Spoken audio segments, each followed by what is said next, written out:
오늘 베드로전서 2장 13절에서 17절의 말씀의 제목은 하늘 시민 땅의 책임이라는 말씀의 제목으로 함께 은혜를 나누겠습니다. 제가 하늘 시민 하면 여러분은 땅의 책임 하시는 겁니다.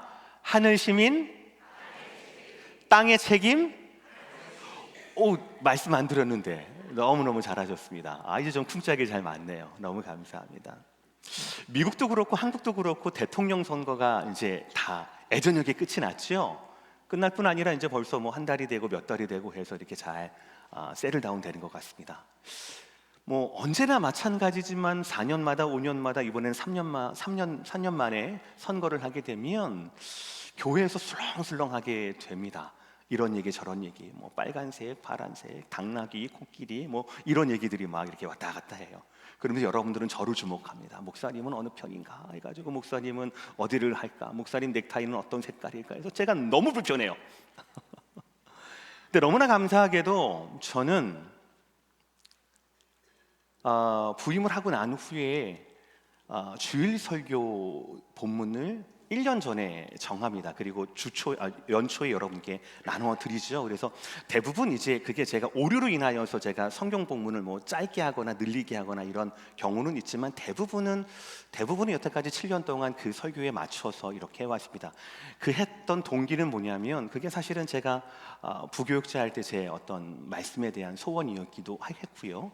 그냥 떠오르는 말씀대로, 목사 개인이 은혜 받는 말씀대로 하는 것이 아니라 하나님께서 인도하시는 대로, 하나님의 섭리대로 제가 섬기자라고 하는 마음이 있었어요. 또 그것이 경험도 별로 없고 그리고 또 지혜롭지도 않는 제가 하나님의 말씀의 섭리와 인도하심대로 여러분을 같이 함께 이끄는 목회의 기본이 되겠다라고 생각을 해서 그렇게 기도하면서 본문을 정하고, 그리고 하나님께서 주신 본문대로 순종해서 날마다 매 주마다 이렇게 하고 있습니다. 근데 오늘 본문이 베드로전서 2장 13절부터 17절까지의 말씀 아니겠습니까? 이 말씀 여러분 읽으셨겠지만 사실은 왕에 대한, 권세자들에 대한, 세상과 정치에 대해서 우리가 어떤 태도를 가져야 할 거냐, 어떤 원리를 가지냐라는 이 말씀이 바로 오늘의 말씀입니다. 제가 농담처럼 말씀을 드렸지만 선거 즈음이 되면, 그리고 여러분들이 각자 가지고 있는 어떤 선호하는, 또 어떤 여러분의 성향대로의, 취향대로의 어떤 선택의 기로에 있을 때 여러분들은 말씀보다는 저에게 집중하는 경우가 참 많습니다. 그래서 어떤 말씀하기가 굉장히 부담이 됩니다. 그래서 이렇게 쿨다운 되는 이 상황에서 하나님께서 말씀을 인도하신 것, 저에게는 너무나 감사한 일이고 여러분들에게도 유익이 되기를 간절히 바랍니다. 그래서 오늘은 다른 것보다도, 그래서 오늘 넥타이 색깔을 핑크색으로 했습니다. 어울리지 않습니까? 그렇죠? 네. 그래서 여러분들 오늘 말씀에만 집중을 하셔서, 집중만 하실 뿐 아니라 다음번에 여러분들이 유권자로서 또 시민의 권리로서 행사를 하실 때에, 아니면 어떤 세상에, 아니면 또 정치적인 그런 사안에 목소리를 내실 때에 그냥 여러분의 생각대로, 여러분이 해오던 대로가 아니라 하나님 말씀과 하나님 말씀의 기준을 잘 생각하셔서 기도하시면서 신앙의 양심에 따라 선택을 하시기를 부탁을 드리겠습니다. 정치에 대해서 교회가 왜 이야기를 하느냐라고 하는 이 주제에 대해서는 두 가지 반응이 나뉘게 됩니다. 첫 번째로는 대다수의 우리 성도들이 가지시는 반응인 것 같아요. 우리는 하늘 시민권자이니까 세상 일에 너무나 깊이 관여할 필요가 없습니다. 그냥 복음과 그리고 영혼에만 집중하면 되지요 라고 말씀하시는 경우도 있습니다. 맞는 말씀입니다. 반면에 어떤 분은 이렇게 말씀합니다. 아니 목사님, 이 땅에 지금 정의가 무너지고 있는데 우리가 그 무너지는 정의 가운데 아무 말도 하지 않는 것은 침묵함으로 말미암아 그 불의에 동조하는 겁니다. 침묵해서는 안 됩니다라고 말씀하기도 합니다. 그것도 맞는 말씀입니다. 나름대로의 이유와 근거가 있습니다. 나름대로의 성경적인, 대다수는 경험적인 근거가 있습니다. 그래서 굉장히 복잡합니다. 그런 가운데 하나님께서 우리에게 주시는 베드로전서의 말씀, 이 말씀은 바로 2000년 전 초대교회를 향한, 그 성도들을 향한 사도 베드로를 통한 성령 하나님의 감동의 기록입니다. 2000년 전 베드로의 그 교인들이었던 성도들이 직면했던 상황이 어떤 상황이었습니까? 로마 제국이었습니다. 로마 제국이라고 하는 불의하고 우상 숭배적인 체제 속에서 그들은 신앙을 지키며 살아야 했습니다. 그들은 조직적으로 그리고 정부로부터 우상 숭배의 압력을 강요받았습니다. 예수를 그리스도라고, 예수를 주님이라고 부르는 것, 그런 신앙은 그들의 현행법에 의해 반역죄로 여겨지던 시대였다라는 것이죠. 그러니까 그런 시대에 하나님은 과연 베드로 사도를 통하여서 2000년 전 초대교회 성도들을 어떻게 디렉팅하고 계신가, 어떻게 말씀하고 계신가? 이것은 우리에게도 살아있는 교훈이자 살아있는 적용점이라고 할 수가 있겠습니다. 제가 좀 간단하게 말씀을 드리도록 하겠습니다. 좀 복잡한 내용이지만 따라합시다. 첫 번째로 뭐냐면 기본적으로 주를 위하여, 시작. 이게 첫 번째 우리의 태도가 되어야 합니다. 두 번째는 구체적으로 선을 행하라, 시작. 마지막 세 번째는 뭐냐면 결국 하나님의 종으로 살아라, 시작. 여러분 기억하셔야 합니다. 이걸 기억하셔야 합니다.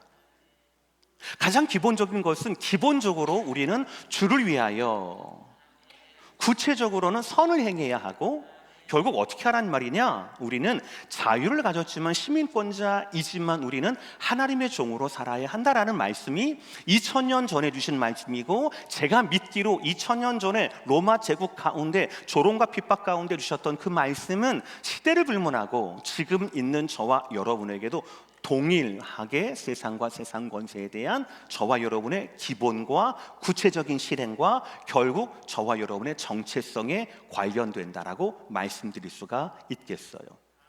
첫 번째, 기본적인 우리의 태도입니다. 기본적으로 우리는 주를 위하여라고 하는 것이 중심에 있어야 합니다. 13절의 말씀 전반절의 말씀이거든요. 한번 읽어보게요. 우리 한번 읽어보겠습니다. 시작. 인간의 모든 제도를 주를 위하여 순복하라라는 거예요. 죄송합니다. 제가 좀 할 때 타이포가 있어서 순종하되라고 되어 있죠. 우리 개역 개정판에는 순종하되라고 되어 있습니다. 여기서 가장 중요한 것은 주를 위하여 순종하라. 사실은 서술어는 순종하라가 맞아요. 서술어는 인간의 모든 제도를 순종하라라는 겁니다. 모든 제도에 순복하라, 순종하라가 맞아요. 그런데 의미적으로는 주를 위하여, 이게 가장 강조가 됩니다. 그러니까 저와 여러분들의 순종의 이유는 바로 뭐냐면 제도 자체가 완벽해서가 아닙니다. 그 제도를 만들거나 그 제도를 실행을 하는, 여기 본문에선 만드는 사람이 왕, 실행하는 사람이 총독이거든요. 어찌됐든 제도를 만들거나 제도를 실행하는 사람들이 내 마음에 꼭 들어서 순종하는 것이 아닙니다. 순종하긴 순종하되 어떤 기준을 가져야 되느냐? 기본적으로 주를 위하여라는 말씀이에요. 주를 위하여, 즉 하나님을 위하여 순종해야 된다라는 말씀의 가르침인 거예요. 이것은 사도 베드로뿐만 아니라 사도 바울을 통하여서 주님이 우리에게 가르치시는 교훈과 똑같습니다. 로마서 13장 1절 말씀이거든요. 다 함께 읽어볼까요? 시작. 권세는 하나님으로부터 나지 않음이 없나니 모든 권세는 다 하나님께서 정하신 바라. 아멘. 우리 형제님들 아멘.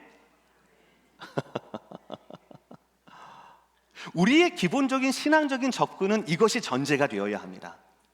마음에 들든 마음에 들지 않든 우리 딱 반씩 나눠지지 않습니까? 미국이든 조국이든 현재의 대통령이 내가 투표한 사람일 수도 있고 투표를 안 한 사람일 수도 있습니다. 그렇죠? 그러니까 반반씩 나눠지게 되는 거예요. 그렇게 우리의 마음이 흩어지면 안 되는 겁니다. 우리는 어떤 대통령이든 어떤 지도자이든 어떤 정권이든 어떤 제도이든 마음 가운데 두 가지 전제가 있어야 합니다. 하나는 뭐냐면 로마서 13장의 말씀처럼 모든 제도와 모든 사람들은 하나님이 세우셨다. 모든 권세는. 이거를 인정을 해야 합니다.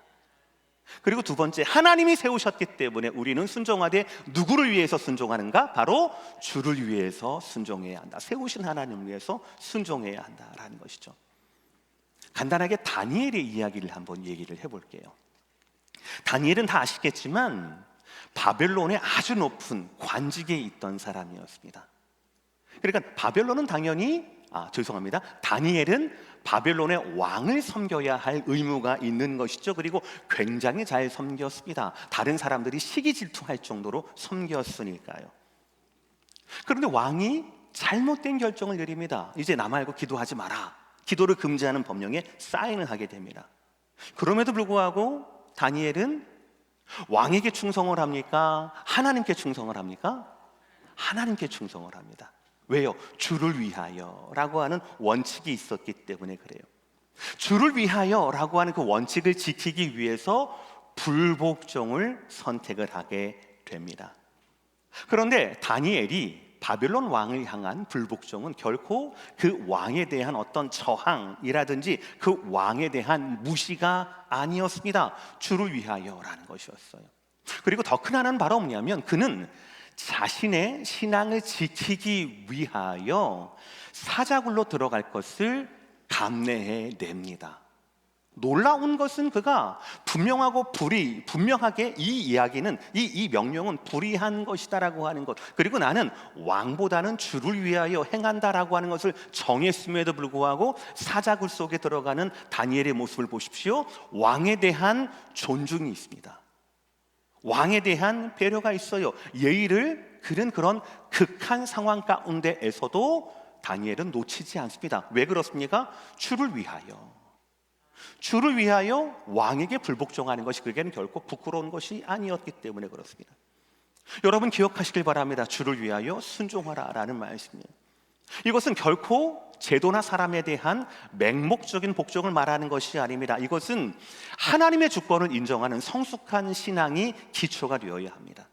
내 마음에 들든 안 들든, 내 판단이 어떻든, 경험이 어떻든, 로마서 13장과 오늘 이 베드로전서 2장의 말씀에 의하면 이것 가운데 하나님의 공의가 흐른다라는 것을 우리는 받아들여야 한다라는 것이죠. 조금 더 확장한다라면 우리가 투표할 때만 이런 것이 있는 것이 아니라, 저와 여러분들이 이 제도권 안에 살아가지 않습니까? 이 제도의 법과 질서를 지키면서 보호를 받으면서 살아가고 있지 않습니까?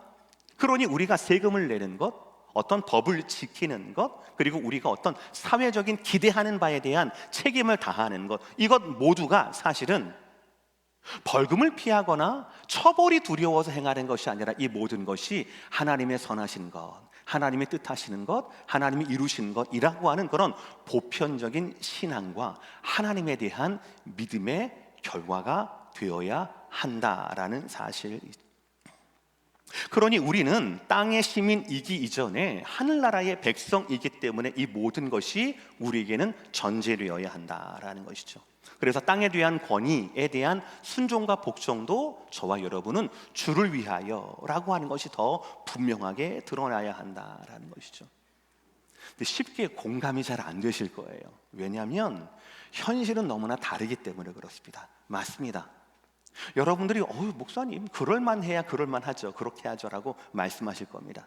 현실에서는 이것이 너무너무 어렵습니다. 현실에서 이것이 실패하는 경우는 얼마든지 제가 예를 드릴 수가 있어요. 두 가지만 말씀을 드릴게요.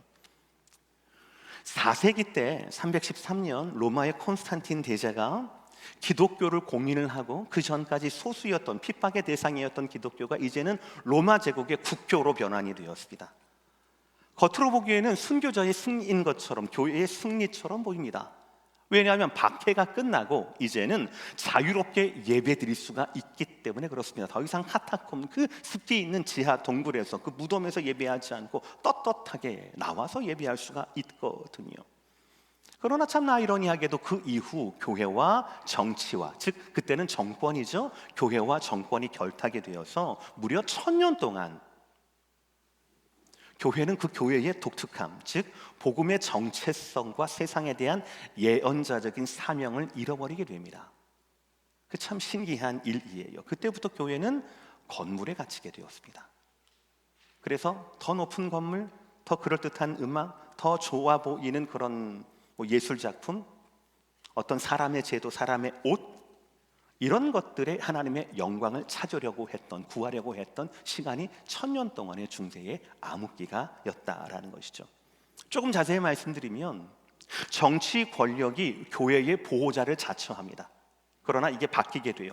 동시에 교회의 주인처럼 군림하게 됩니다. 교회의 주교 임명권을 황제가 갖게 되면서 교회는 당연히 정치의 눈치를 보게 됩니다. 어느 정도까지 가게 되냐면 성찬과 회개의 문제까지 권력자의 입맛에 맞게 바뀌게 됩니다. 그 결과 교회는 하나님의 말씀에 따라 권력을 비판하거나 권력을 비판하기보다는 권력을 유지하기 위한 방법과 수단이 되어버리고 말았습니다. 그게 1000년의 역사입니다. 그 가운데 우리처럼 개혁신학을 붙들고 다시 한번 하나님께로, 말씀에게로, 오직 하나님의 영광과 오직 하나님께 대한 믿음으로 개혁에 되는 하나님의 섭리가 있게 되지요. 근데 이 실패의 역사는 100년 전에도 일어났었습니다. 100년도 안 됐지요. 20세기 초 중반 독일 교회를 생각해 보십시오. 독일은 마틴 루터의 나라입니다. 종교개혁의 나라입니다. 독일에는 학문의 나라입니다. 프랑스와 더불어서 철학의 나라입니다. 도시마다 아주 기라상 같은 대학들이 그득그득합니다. 그런데 20세기 초 히틀러가 정권을 잡고 그 나치즘에 모든 백성들 가운데, 시민 가운데 충성서약을 요구했을 때 많은 독일 교회들이 그 신학의 나라, 종교개혁의 나라, 그 교회들이 침묵합니다. 침묵함으로 동조합니다. 그뿐 아니라 교회 안에 어떤 단체는요, 히틀러의 어떤 그 철학이나 통치, 나치즘을 하나님의 섭리로 해석하는 작업을 하기 시작합니다. 유대인이었던 예수님, 100% 유대인으로 이루어졌던 그 12제자를 반유대적인 인물로 해석하기 시작합니다. 아리안적 메시아라고 하는 있을 수 없는 그런 용어들을 만들어내면서 자기 게르만 인족들을 위한 예수로 만들어내고 합니다. 또 그런 일들이 있었을 때 대다수 독일의 전통적인 교회는 침묵함으로 동조하게 되었습니다. 100년도 안 된 일입니다. 근데 그런 가운데 이것에 반대하는, 이 흐름에 저항하는 소수의 지도자들이 나섭니다. 바로 고백교회라고 하는 분들이에요. 그분들은 우리는 하나님의 말씀에만 순종한다라고 하는 신앙 고백을 따릅니다. 이 고백을 따라 나치에 대해서 목숨을 걸고 저항했습니다. 대다수의 고백교회 목회자들은 그래서 감옥에, 그리고 수용소에 처형을 당했다라고 이야기를 합니다. 그들은 말하기를 순종이라고 하는 것이 인간의 권세에 대한 순종이 아니라 하나님의 주권에 대한 순종일 때에만 정당하다라고 하는 그 믿음을 가졌고 선포했고 믿음을 지켰다라는 것이지요. 분명히 어려운 일입니다. 2000년 전에도 우리를 어렵게 했고요, 1000년 전에도 우리를 어렵게 했고, 100년 전에도 우리와 우리의 교회를 혼란하게 했습니다. 우리는 민주주의 사회에 살고 있습니다. 우리는 투표할 수 있는 자유, 표현할 수 있는 자유, 게다가 우리는 저항할 수 있는 자유조차 가지고 있습니다. 이것은 2000년 전 로마 교회 당시보다, 1000년 전 중세교회 당시보다, 100년 전 고백교회 당시보다 훨씬 더 큰 권리입니다. 그러니 훨씬 더 큰 책임이 뒤따르는 것은 분명합니다. 그러니 사랑하는 성도 여러분, 선거나 이슈나 어떤 것들이 있을 때 빨간색을 좋아했으니까, 파란색을 좋아했으니까, 당나귀하고 친하니까, 코끼리하고 친하니까, 이런 것으로 여러분의 권리를 그냥 흘러가듯 흐르게 하지 마시기를 권면합니다. 오늘 말씀을 기억하셔야 합니다. 주를 위하여, 기본적으로 주를 위하여, 이것이 우리에게 첫 번째 원리가 되어야 한다라는 것입니다. 믿으시면 아멘 하시길 바랍니다. 자, 기본적으로 우리는 주를 위하여라고 하는 태도를 가져야 한다라고 말씀하고요, 그리고 오늘 본문은 사도 베드로를 통하여서 구체적인 행동을 우리에게 말씀합니다. 사실은 말씀이 조금 복잡해요. 13절 맨 마지막, 혹은 위에 있는 왕이나 혹은 그가 악행하는 자를 징벌하고 선행하는 자를 포상하기 위하여 보낸 총독에게 하라. 곧 선행으로 어리석은 사람들의 무식한 말을 막으시는 것이라. 즉 왕과 총독에게 우리가 주를 위하여 순종을 해야 되는데, 왕과 총독을 세우신 목적이 뭐냐? 한마디로 말하면 선행하라라는 거예요. 선을 행하라라는 말씀이 되는 겁니다. 여러분, 그러니까 우리에게도 동일하게 적용이 되는 겁니다. 주를 위하여, 그리고 선을 행하기 위하여 라고 하는 게 우리한테 있는 거예요. 기본적으로는 주를 위하여 태도를 가지고 구체적으로는 선을 행해야 한다라는 말씀이 되는 겁니다. 여러분들, 선을 행한다라는 말이 무슨 뜻일까요? 착하게 살아라는 말입니까? 아니면 매너 있게 행동해라라는 말입니까? 예, 그런 말일 수도 있습니다. 그러나 성경에서 선행이라고 하는 것은 정치가에게 선행이라고 하는 건 오늘 말씀처럼 잘한 사람에게는 상을 주고 못한 사람에게는 벌을 주는 것, 이것이 선행이겠지만 우리에게 적용되는 선행은 조금 다릅니다. 주를 위하여 행해야 하는 선행은 조금 달라요. 그건 바로 뭐냐면, 따라합시다. 하나님을 닮는 삶. 시작. 하나님을 닮아야 한다라는 거죠. 그래서 거짓이 아니라 진실을 선택을 해야 합니다. 이기심이 아니라 헌신과 희생을 선택을 해야 합니다. 편을 갈라서 뭐 이렇게 하는 게 아니라 통합하는 사랑을 보여줘야 합니다. 이것이 바로 그리스도의 선한 행실이다라는 것이죠. 우리 주님도 마태복음 5장 16절에서 이렇게 말씀합니다. 이같이 너희 빛이 사람 앞에 비치게 하여 그들로, 시작, 너희 착한 행실을 보고 하늘에 계신 너희 아버지께 영광을 돌리게 하라라는 것이죠. 즉 세상 속에서 드러난 우리의 삶 자체가 하나님의 영광을 비추는 빛이 되어야 한다, 통로가 되어야 한다라는 것입니다. 2000년 전 초대교회 당시 사람들은요, 성도들은 많은 사람들에게 굉장히 많은 오해와 조롱을 받았었습니다. 기본적으로 그리스도인들은 황제에게 충성하지 않는다. 그 당시 충성하지 않으면 웬만한 일자리나 웬만한 벼슬을 못했거든요. 그러니까 늘 가난했거든요, 그리스도인들은. 게다가 그리스도인들이 보니까 서로를 형제와 자매로 부릅니다.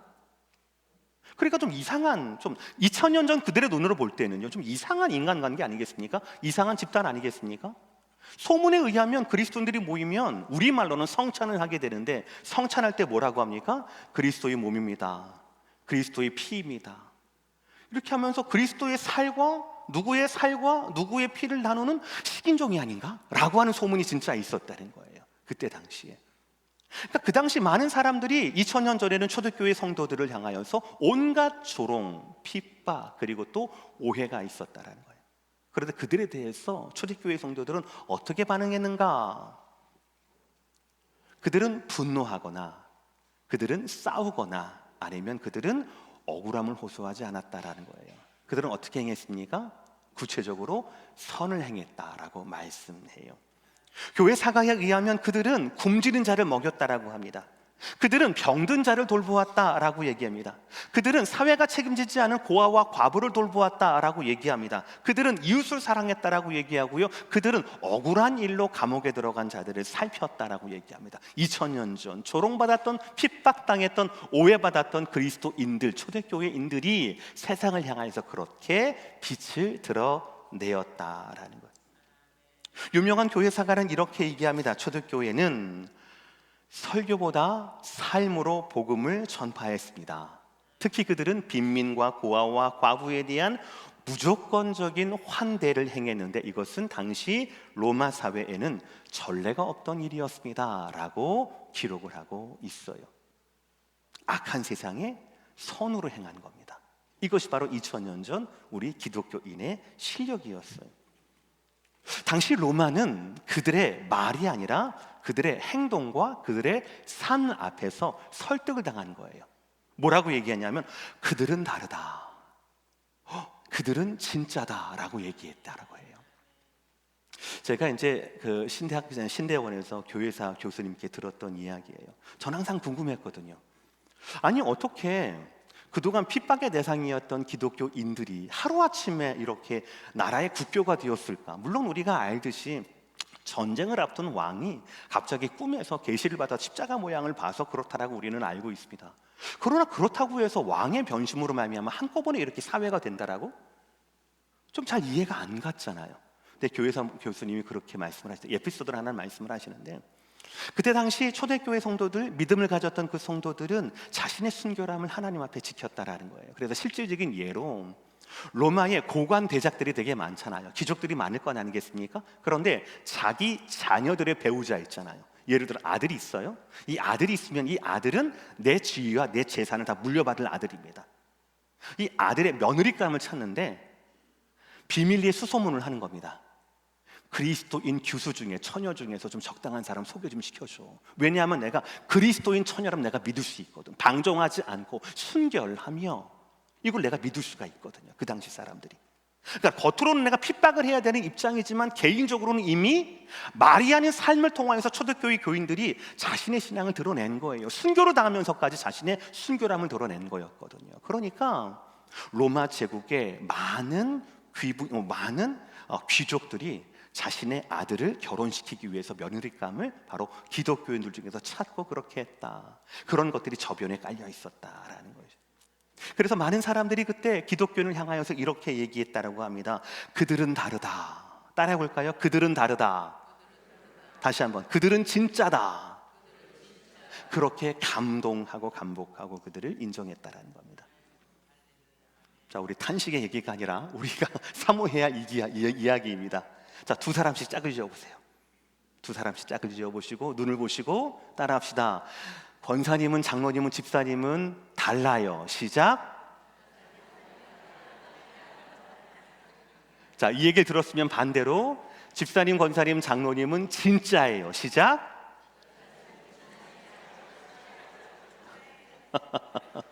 2000년 전 초대교회 성도들이 세상에 대해서 당신은 다릅니다. 당신은 진짜입니다. 라고 인정을 받았던 것처럼, 말이 아니라 삶을 통하여서 그들이 복음을 들었던 것처럼 저와 여러분에게도 선을 행할 수 있는, 그래서 누군가 우리 모두에게 당신은 진짜입니다, 당신은 달라요 라고 말할 수 있는 그런 평가를 받을 수 있는 저와 여러분 되시기를 주의 이름으로 축복합니다. 요즘에도 사실은 교회가 많은 공격을 당합니다. 그러나 공격의 원인이 물론 세상 사람들의 비뚤어진 시각 가운데 있을 수 있고 부끄럽게도 저와 우리들 가운데 있을 수도 있습니다. 그럼에도 불구하고 이가 2000년 전 선으로 행하라는 이 말씀이 입각하면 우리를 불편한 시선으로 바라보는 그들 가운데 우리가 변명하거나 그들을 공격하거나 변호하기보다는 오늘 말씀처럼 선으로 행할 수 있는, 구체적인 선으로 행할 수 있는, 그래서 그들이 우리에게 당신은 다르다, 당신은 진짜다 라고 말할 수 있는 그런 말씀을 들을 수 있는 저와 여러분의 실행이 되기를, 삶이 되기를 주의 이름으로 축복합니다. 그래서 기본적으로는 주를 위하여, 구체적으로는 선을 행하라. 그러면 결국 뭐냐? 마지막 세 번째, 그래서 종으로 살라라는 말씀이에요. 종으로 살라라는 말씀이에요. 우리 16절의 말씀을 읽으시는데요, 여러분들 16절 말씀이 무슨 뜻일까 고민하면서 읽으세요. 그냥 읽지 마시고요, 이 말이 뭔 말인가 한번 고민하면서 읽으시길 바랍니다. 16절, 너희는 시작. 너희는 자유가 있으나 그 자유로 악을 가리는 데 쓰지 말고 오직 하나님의 종과 같이 하라. 자, 이해가 되십니까? 설교 안 해도 될까요? 마무리해도 돼요? 무슨 말인지 전 모르겠거든요, 사실은요. 자유가 있는데 결론은 뭐예요? 종과 같이 하라. 자유와 종은 비슷한 개념이에요? 반대되는 개념이에요? 어쩌라고요, 그러니까. 자유가 있어요. 그런데 종과 같이 되래요. 다시 한번 읽어봅시다. 시작. 너희는 자유가 있으나 그 자유로 악을 가리는 데 쓰지 말고 오직 하나님의 종과 같이 되라 하라. 그러니까 모르겠는데 어쨌든 결론은 뭐예요? 우리에게 뭐를 원하시는 겁니까? 하나님의 종처럼 살기를 원하시는 거잖아요. 아멘. 근데 자유는 뭐예요? 그럼 자유는 어디다 줬어요? 자유가 뭡니까? 우리는 복음 안에서 진정한 자유인이 되었습니다. 예수 그리스도 십자가로 말미암아 우리는 더 이상 죄에 대해서, 죽음에 대해서 두려워할 이유가 없지요. 해방이 되었으니까요. 더 이상 우리는 정죄받지 않습니다. 우리는 율법 아래에 매이지 않습니다. 이것이 우리에게 하나님이 주신 자유이자 구원입니다. 믿으시면 아멘 하시길 바랍니다. 그런데 문제는 그 다음 단계예요. 그 자유를 가지고 악을 가리는 데 쓰지 말고라는 말은 뭐예요? 우리는 자유를 가졌지만 그 자유를 하나님을 위해서, 자유를 주신 하나님 위해 사용하지 않고 우리의 유익과 악을 위해서 사용하는 경우가 많다 적다? 많다라는 거죠. 예를 들면 우리가 은혜를 받았으니까, 죄에 대한 용서와 면허를 받았으니까 이 정도는 괜찮겠지. 어차피 회개하면 하나님 또 용서하실 것이니까 조금은 좀 누려도 되지 않을까? 라고 하는 그런 마음들이 있다라는 거예요. 그런 마음이 복음보다 우리의 마음을, 영혼을 지배하게 되면 우리가 하나님께 받았던 이 자유는 방종이 되어버리게 되고, 하나님께 받은 십자가 속죄의 은혜는 마치 우리에게 죄를 지을 수 있을 것 같은 면허증이 된단 말이에요. 이거는 우리에게 목숨을 버리면서 우리에게 주신 은혜와 우리를 해방하신 자유와는 전혀 상관도 없고 방향이 다른 거지요. 그러니 그 자유로 악을 가리는 데 쓰지 말라. 이 말은 바로 뭐냐면 복음의 자유를 가졌으면 그것을 우리를 위한 변명거리로 삼지 말라라는 겁니다. 자유를 가졌으니까 기도하지 않아도 될 자유도 있는 거 아니겠습니까? 자유를 가졌으니까 헌신하지 않아도 될 선택의 자유가 있지 않습니까? 복음은 모두를 자유롭게 한다라고 그러는데 목사님 왜 이렇게 빡빡하게 굴어요? 이렇게 하지 말라라는 겁니다. 왜냐하면 이 자유는 누가 주신 거예요? 하나님이 주신 거거든요. 그러니까 하나님이 주신 이 자유의 진짜 목적은, 의미는 바로 뭐냐면 내 욕심대로 살 자유가 아니라 하나님의 뜻대로 살아야 할 자유라는 것이에요. 이 말씀이 16절의 말씀이에요. 제가 다시 읽을 테니까 여러분 눈으로 따라오세요. 너희는 자유가 있으나 이 자유로 악을 가리는데 쓰지 말고 오직 하나님의 종과 같이 하라. 자유와 종이 반대말이 아니라 이 자유를 주신 분도 하나님이시고, 그러니 하나님의 소유된 종으로 살아야 한다는 말, 똑같은 말인 거예요. 이 자유와 종이라는 말이. 그러면 우리가 복음으로 자유가 된 우리가 그러면 하나님의 종으로 어떻게 살란 말인가? 감사하게도 놀랍게도 하나님은 베드로 사도를 통하여서 구체적인 적용점을 우리에게 말씀하고 있습니다. 그것이 17절이에요.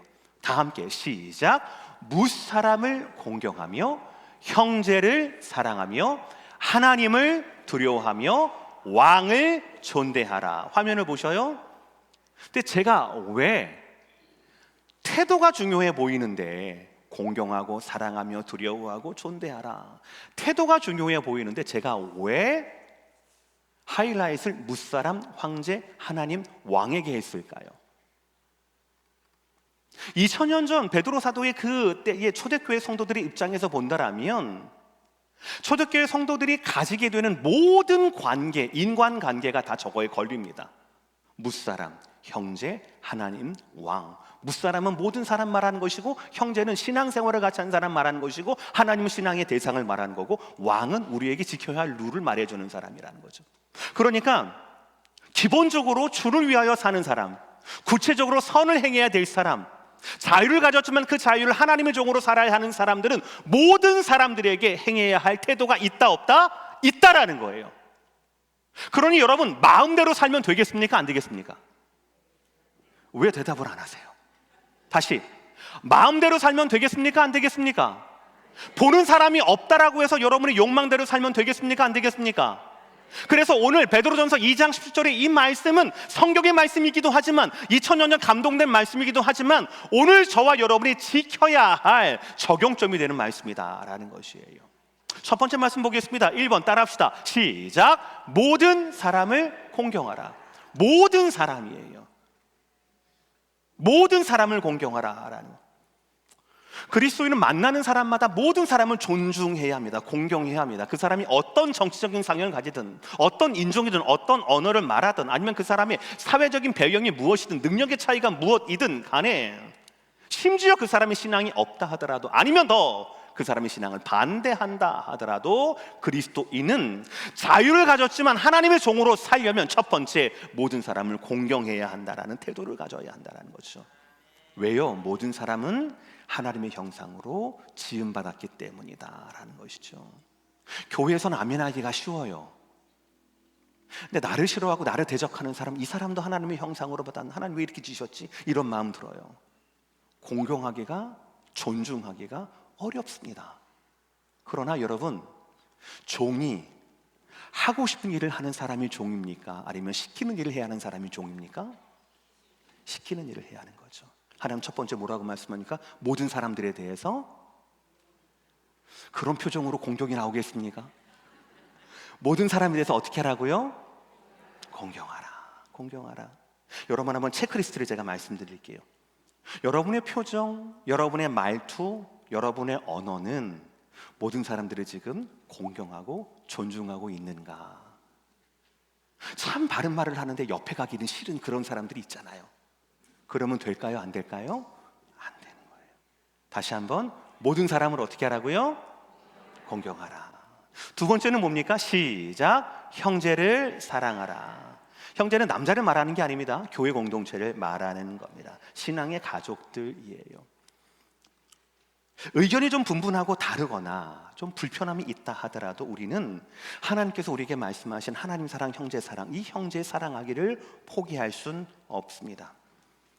하나님이 지으신 그 사람, 모든 사람을 내가 공경해야 되듯이 예수님께서 그 사람을 위하여 목숨을 버리신 그 형제를, 자매를, 그 신앙의 공동체 일원을 우리는 결코 포기할 수가 없습니다. 사랑해야만 합니다. 때로는 말하지 않는 사랑이 있어요, 여러분들. 분명히 내 생각은 달라요. 내 기억은 달라요. 그런데 그것을 굳이 말할 필요는 없습니다. 내 감정, 나는 입은 삐뚤어져서 말은 똑바로 해. 당연히 그렇죠. 근데 그 말을 굳이 할 필요가 없다라는 것이에요. 화평을 위해서라면, 그 형제를 사랑하는 방법이 만약에 침묵이라면 그 형제를 사랑하는 방법으로 침묵을 선택할 수 있어야 한다라는 거죠. 아무리 생각해도요, 제가 연애도 해보고 아이들 키워보고 목회를 해보는데요, 아무리 생각해도 사랑은 인내인 것 같아요. 사랑은, 사랑짝에서 뭐라고 해요? 사랑은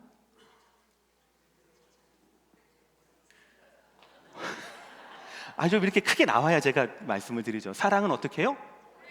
오래 참고. 사랑은 정열적이고 뜨겁고 프로포즈 이게 아니라 사랑은 오래 참고. 그래서 제가 말하지 않을 사랑이 있다라고 말씀드린 겁니다. 무슨 얘기가만 나올 때 나는 그거 싫어, 나는 이게 짜, 매워, 이런 말 할 필요가 없다라는 겁니다. 모든 사람을 공경하라. 두 번째, 형제를 사랑하라. 세 번째, 다 함께 시작. 하나님을 두려워하라. 우리 행동의 모든 기준은 사람의 눈이 아니에요. 사람의 평가가 아닙니다. 그 사람이 이쁨 받을 만해서 내가 형제를 사랑하는 게 아닙니다. 하나님 때문에. 사람의 눈이 기준이 아니라 하나님의 시선이 기준이 되어야 한다라는 것이죠.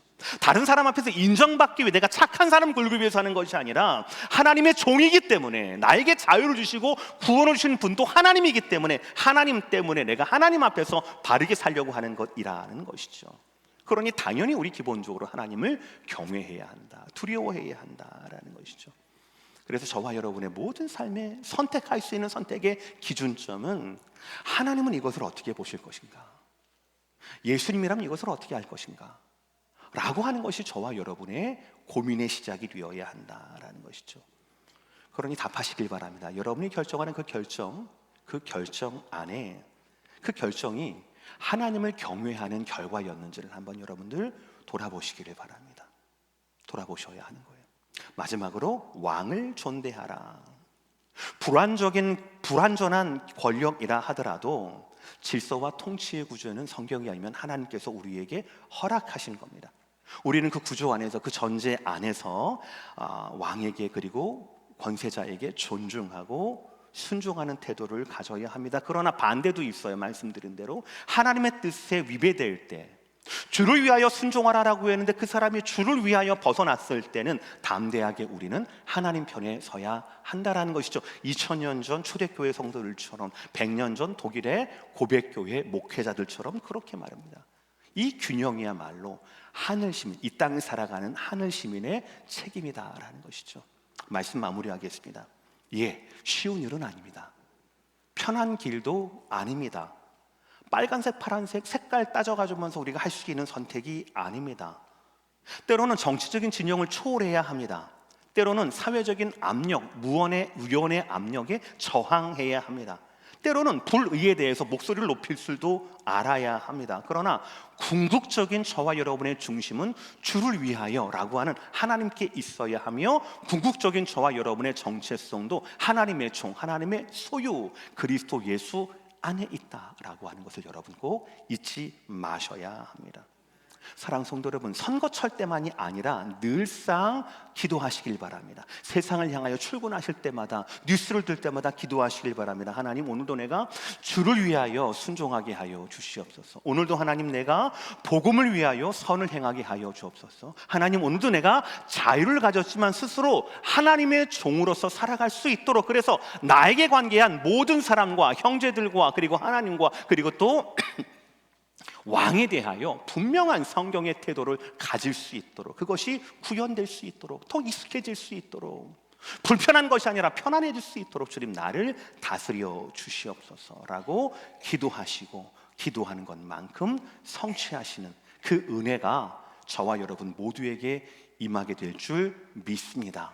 앞으로의 선거 때마다 여러분들 교회 안에서 여기에서 벗어난 정치적인 이야기들이나 이슈나 이런 것들은 하지 마시기를 권면드립니다. 대신 그때마다 베드로전서 2장 13절에 17절에 이 말씀의 기준을 가지고 기본적으로 주를 위하여 행하고 있는가, 구체적으로 선을 행하고 있는가, 결국 자유를 가졌지만 하나님의 종으로 살고 있는가를 살펴보시고 그 신념에 따라서 선택하시며 책임을 지시는 저와 여러분 되시기를 주의 이름으로 축복합니다.